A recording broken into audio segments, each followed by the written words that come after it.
30 year old mail patient आहे. त्याला generalise weakness आणि फटीग आहे 1 महिन्यापासून. No fever, no chills, no cough. Fever नाही आहे, चिल्स नाहीत आणि कफ पण नाही आहे. फक्त खूप टायर्डनेस वाटतं 1 महिन्यापासून. तर त्याचं आपल्याला आज एक्झामिनेशन करायचं आहे. जर मिडल एजमधलं पेशंट असेल तर सगळ्यात पहिल्यांदा त्याला डायबिटीज आहे किंवा नाही ते चेक करायचं. ते कसं करायचं? त्याला प्रश्न विचारायचे, "तुला खूप तहान लागते का?" जर तो म्हणाला हो, तर डायबिटीज असू शकतो. त्यानंतरनं त्याला खूप भूक लागते का? हा प्रश्न विचारायचा आहे. जर तो म्हणाला हो, तर डायबिटीज असू शकतो आणि नाही म्हणाला तर डायबिटीज नसू शकतो. जर डायबिटीज नसेल तर मग आपण ॲनिमिया आहे किंवा नाही ते चेक करायचं. ॲनिमिया आहे किंवा नाही ते कसं चेक करायचं? तर त्याचा कंजक्टिव्हा बघायचा, स्क्लेरा बघायचा, तिथं पॅलर वगैरे दिसते का ते बघायचं, टंग बघायची, पॅलर दिसते का बघायचं, पांढरी जीभ झालेली दिसते का? त्याच्यानंतरनं स्क्लेरा बघत असताना पांढऱ्या कलरचं झालं का तर ते बघायचं. झालेलं असेल तर खूप पॅलर आहे. पॅलर असेल तर त्याला ॲनिमियामुळं खूप विकनेस आणि फटीग वाटत आहे. त्यानंतरनं त्याला तिसरा प्रश्न विचारायचा, "तुला एखादं ॲडिक्शन आहे का? जसं टोबॅको, अल्कोहोल वगैरे असं." जर असेल तर मग तेच कारण असणार आहे जनरलाइज विकनेसचं आणि फटीगचं. त्यानंतरनं जर यातील कोणतेही कारण नसेल तर पुढं त्याला प्रश्न विचारायचे तिसऱ्या स्टेपमध्ये. त्याला विचारायचं, "तुला चालताना दम लागतो का?" त्यानंतरनं खोकला येतो का? लो ग्रेड फीवर असतो का? रात्री घाम येतो का? जर तो म्हणाला हो, तर हे टीबीचं लक्षण असू शकतं. टीबीमध्ये सुद्धा जनरलाइज विकनेस आणि फटीग असते. तर त्याला हे प्रश्न विचारायचे आणि टीबी आहे किंवा नाही ते रूल आउट करायचं. काही-काही वेळा टीबीमध्ये फक्त विकनेस असतो. विकनेस असल्यामुळं ट्युबरक्लोसिस असते. त्यानंतरनं ऑस्कल्टेशन करायचे चेस्टचं. चेस्ट ऑस्कल्टेशन करताना मरमर जर साऊंड येत असेल तर ट्युबरक्लोसिस असणार आहे.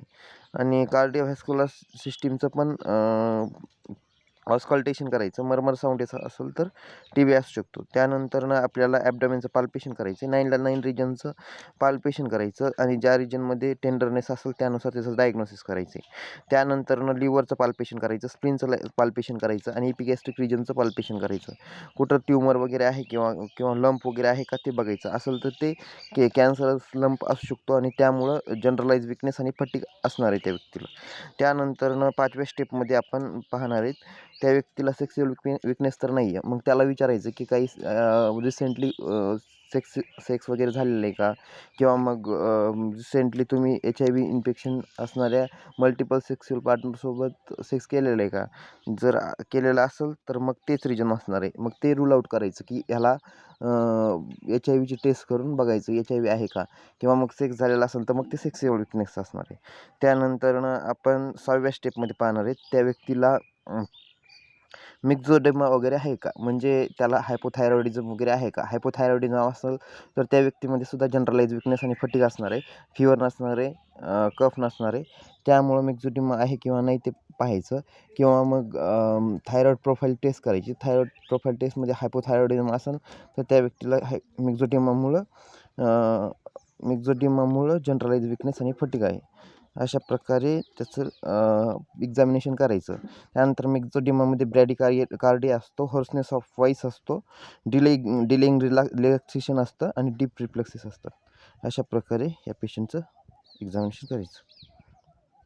त्यानंतरनं की पॉईंट्स काय काय त्याचे? पहिल्यांदा डायबिटीज आहे किंवा नाही बघायचं. त्यानंतर ॲनिमिया, त्यानंतर ट्युबरक्लोसिस आहे किंवा नाही बघायचं. त्यानंतर HIV किंवा सेक्सुअल विकनेस आहे का नाही बघायचं. त्यानंतर मिक्झोडेमा आहे किंवा नाही बघायचं. त्यानंतर मॅलिग्नन्सी आहे का त्या व्यक्तीमध्ये ते पाहायचं आहे. त्यानंतर सेक्सुअल विकनेस आहे किंवा नाही ते पाहायचं आहे. ह्या व्यक्तीमध्ये टेस्ट कोणत्या करायला पाहिजे? HIV, ट्युबरक्लोसिस, थायरॉईड प्रोफाईल, त्यानंतर डिप्रेशनची वगैरे टेस्ट करायची.